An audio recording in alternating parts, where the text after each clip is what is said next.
Paano mag-withdraw sa World app to GCash? No fees!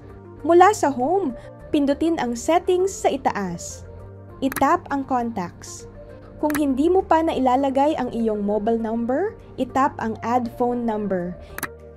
Ilagay ang mobile number na konektado sa iyong GCash account. At itap ang confirm. Pumunta sa message at ilagay ang code na ipinadala sa inyong mobile number. Bumalik sa home. Itap ang wallet sa ibaba. Itap ang send. Pindutin ang World Coin. Sa search bar, itype ang 1GCash PH. Siguraduhin tama at may verified badge ang 1GCash PH. At itap ang 1GCash PH.